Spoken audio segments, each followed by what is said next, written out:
Mga pigsumitir na head sample kan mga ido for testing sa Naga City nagnegatibo sa rabies. City Veterinary Office nakikiulay sa mga pet owners sa syudad na maging responsable urog na sa pagmantinir kan hygiene asin sanitation kan sa indang mga ataman.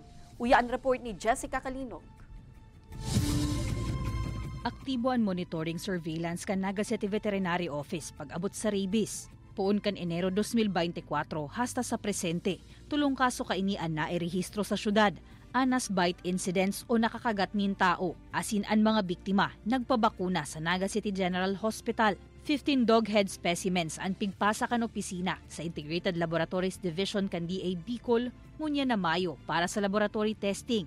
Asin gabusman, nagnegatibo sa rabies. Kadakol pa din kita na kukuha ang mga. Actually, ini si mga free roaming pero considered as strays.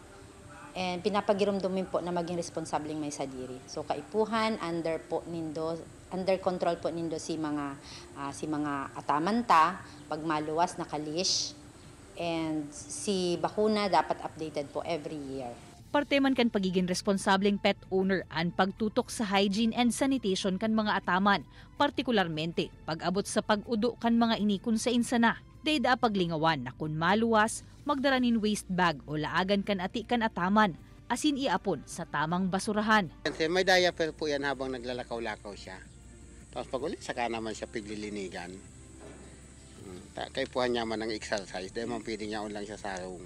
Ang pirming pigpapagirumdum kan mga eksperto, pati na kan mga animal welfare advocates, na ang pag-atama nin hayop, sarong responsibilidad, dapat kayang maitao ang gabos kaining pangangaipo, puon sa istaran, pagkakan, asin health maintenance.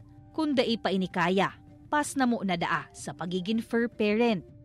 Kaibanan si Carlo Abonita, Jessica Kalinog, Balitang Bicolandia.